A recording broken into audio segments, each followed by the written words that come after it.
What's up everybody, Jeff here, and a while back I did a couple of videos going over the history of Earthside from before the narrative of the games, as well as a summary of the story since the modern era.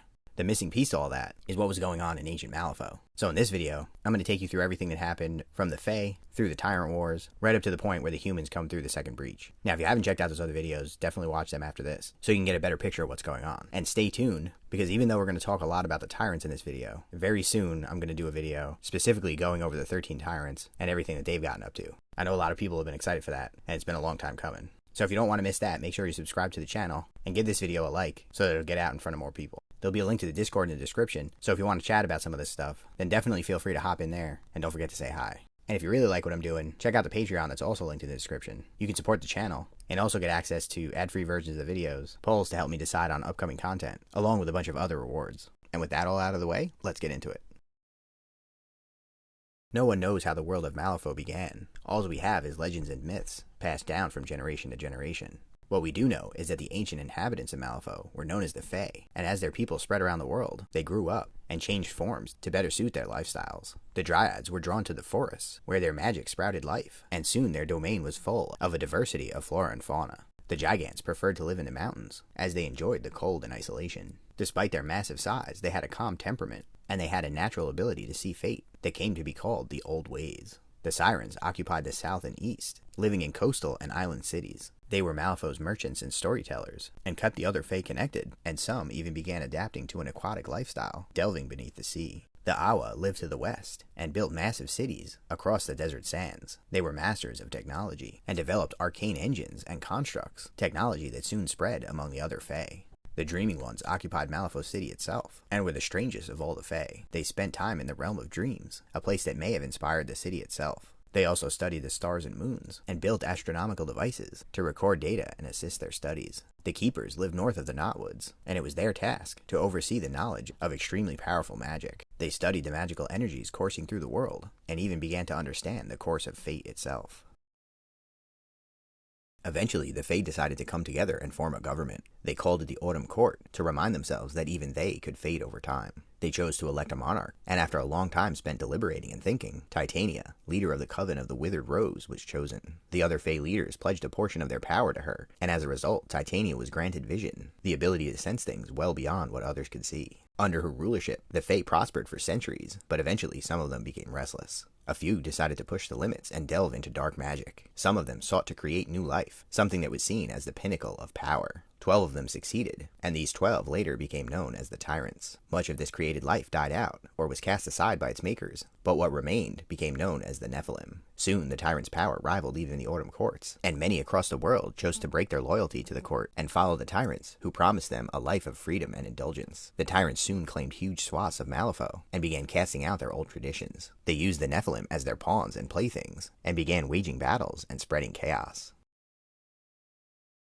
Titania struggled to maintain order, and was able to prevent all-out war. That was, until Shazul destroyed the city of Sancor Sid, and the Sirens that inhabited it were forced into the armies of Meridian. This prompted Titania to begin the Tyrant Wars by declaring the 12 her enemies. As a result, the Tyrants increased their depravity and violence. Shazul fed off the blood of his enemies and cut down entire armies, attracting the strong and violent to his banner. December's cults unleashed cannibalistic fervor in the north, and Sharufe turned his anger against the Awa. Nightmare stalked the Dreaming Ones and began to understand the pathways between waking and sleep. The Autumn Court mustered its forces, and they even had some success against the Tyrants' armies, but they were never able to defeat the Tyrants themselves. In desperation, Titania decided to resort to non-traditional means. She started experimenting with making her own forms of life, resulting in Cadmus and other failed experiments. They started fusing flesh with machine, and trying to directly alter the path of fate. They also created living blades for the Nephilim, forging blood into the metal so that the Nephilim could call on the power of ancient magic. But the Tyrants continued to overpower them, and Titania decided she needed to seek power from outside of Malifaux itself. Titania decided to call on the power of the Grave Spirit, an entity from the realm of death itself. She ordered the construction of the Kythera machine near the ruins of Sancor Sid, and told her engineers that it was a weapon that could bring down the Tyrants. When it was complete, Titania spoke the words, and Kythera began to grind open. But the machine was not a weapon, it was a portal. As the Grave Spirit started moving through, Titania used the surge of necromantic energy to try to cast a spell that would end the Tyrants, but it was too much for her, and it overwhelmed her. The Autumn Court all breathed their last breaths, as their bodies withered, and were overrun with black veins, and their eyes turned to empty black sockets. The Tyrants tried to resist, but Titania called on the Grave Spirit as well as her own power, and soon the Tyrants' physical bodies were annihilated. Just then, she felt the Grave Spirit's power weaken. When her engineers realized what she was doing, they had immediately begun closing the portal. But death had already come to Malifaux. The surviving Autumn Court believed that she did what was right to defeat the Tyrants, but many condemned Titania for unleashing the Grave Spirit's festering influence. Her engineer was racked with guilt and began a new construction project in secret. Nythera was like Kythera, but inverted. Kythera brought death, but this portal would draw on the land around it to keep its prisoner alive. During a celebration of the anniversary of Titania's victory, the Autumn Court was betrayed. The Fae and Nephilim drove what remained of the Autumn Court into Nythera, and the rest of her followers were hunted down and slaughtered. The Fae were all scattered or dead, their cities destroyed, and the Grave Spirit's influence still lingered. As the remaining Fae and Nephilim began trying to rebuild, they soon realized that the Tyrants were not truly destroyed. As time passed, they grew stronger, and their ephemeral forms were still able to act within the world of Malifaux.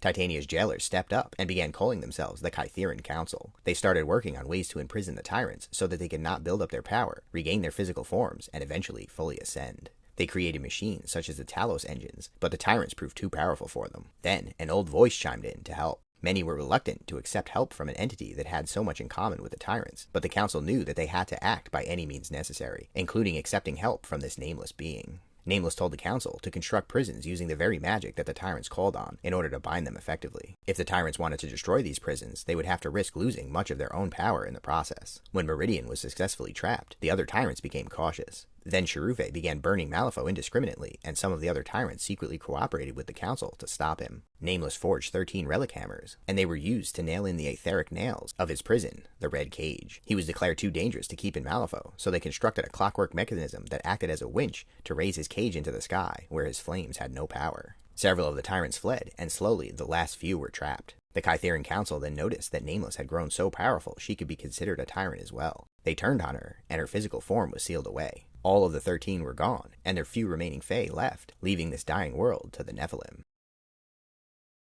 The Grave Spirit's magic still lingered across the land, and the Nephilim were not aware of it. Their bodies had been created to be susceptible to mutation, and exposure to the Grave Spirit's energies began to twist them. Their old forms began to change as they turned into shapeshifters, monsters, and horrors of all kinds. In the swamps around Kythera, only creatures that were able to change their forms were able to survive, and the few other species that survived only did so because they were able to breed quickly. The Nephilim were on the brink of collapse, and their society devolved into broods, fighting each other for dominance and survival. Eventually, a loose feudal system of governance began to form, where the powerful had control over the weak. The stronger of these tribes were led by broodmasters, often wielding the Fae's living blades.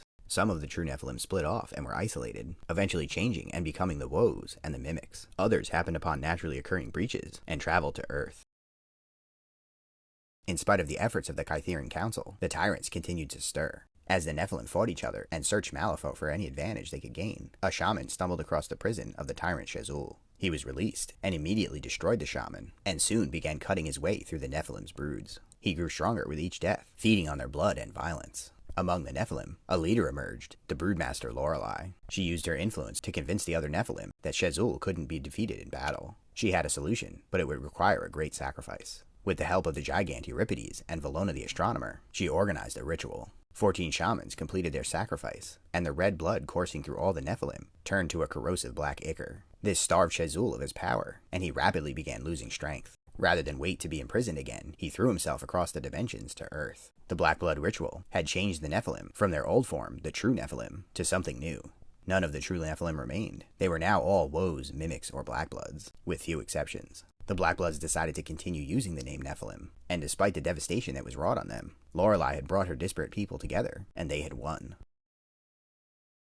The twisting and the black blood ritual had changed the Nephilim from their old human-like form to having blue skin, cloven hooves, claws, and horns. But Lorelei saw this as an opportunity to bring her people together. The Aedicethae was formed as a council to house and protect the knowledge and magic of the Neverborn. She brought a council together of the other broodmasters to discuss the remaining threat of the other tyrants, who would surely be trying to make their bids as well. Having stood against the tyrant and won, Lorelei was broadly accepted as the leader of the Black Bloods, and she made a push towards casting out their old barbaric ways. But not everyone could give them up, and warfare was still a reality among the broods. The Nephilim were created by the tyrants to be violent and warlike, and they could only suppress those urges for so long. The broodmaster Ethrir was the first to break from Lorelei's command. He encouraged his followers to do what they wished, and let the natural laws of Malifaux decide their fates. He posed a challenge to all of Lorelai's order, so she marched out to meet him. The two dueled for over an hour, exchanging blows, Lorelai using her smaller size and speed to her advantage. But Ethrir was larger, and eventually he caught her off guard and cut her down. The peace that Lorelai had brokered in Malifaux was gone, and her daughter Nekima cried out with rage. She seized her mother's living blade, and before Ethrir could respond, she cut him from gut to neck, and then she kept cutting.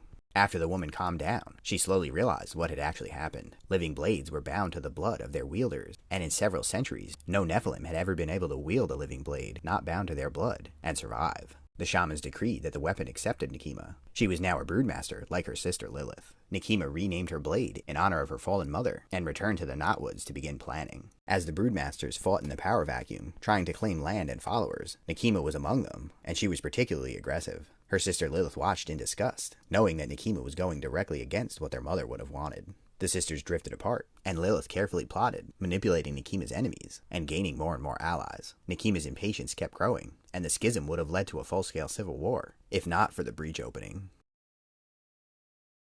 The humans flooded into Malifaux City, and found ancient relics and magical artifacts that kept them occupied for a long time. But after 2 years, they started venturing outside the city, and that's when the Nephilim took notice. They started making small attacks on the humans, to keep them in fear, and stop them from venturing too far. The humans started telling horror stories about the monsters that would attack them in the night, and gave all the denizens of Malifaux the name Neverborn. The mimics and woes were fascinated by the humans, and began disguising themselves so they could move around the city and prey on the people. Nekima and Lilith argued over whether they should attack the humans and run them out, or wait and see what they would do. At a stalemate, they decided to wait. Soon they got reports of an army amassing in the city, and Lilith used her spies to find out that it was no army at all, it was a group of the undead. The humans had unearthed the dread art.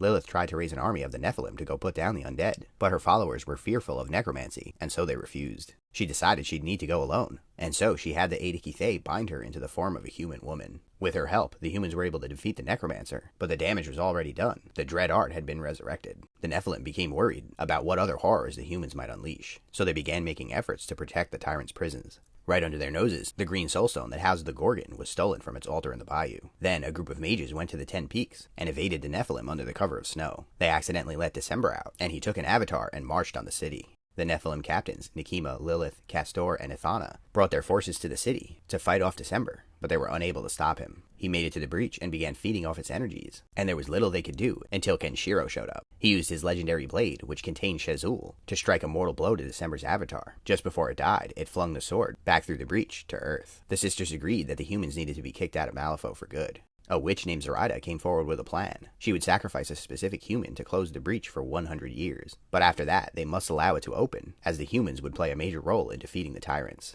After some hesitation from Nekima and Lilith, they agreed. While Lilith helped Zoraida perform the ritual, Nekima led the assault on the humans to cut down all who remained in the city. She slaughtered every human she saw, and before the breach closed, she carved the human word, ours, on a person's chest and tossed him through the breach. She then went to hunt down the rest of the survivors before she would return to the Knotwoods to take her throne. Lilith, meanwhile, gathered her allies, including Castor and Ithana. She took the throne herself, and when Nekima approached, she told her that the Nephilim rule with power, but there are different kinds of power. Nekima is a soldier, but Lilith is a leader. Lilith declared herself queen of all the Neverborn, not just the Nephilim. Nekima was furious, but with her forces depleted, and Lilith having so many allies, she was forced to bend her knee. Lilith chose not to punish Nekima, as she was still powerful. She decided to try to unite the people, and so sent emissaries to the Woes and Mimics, finding a fast ally in a Woe named Pandora. The Mimics, on the other hand, were reluctant to make any sort of agreement.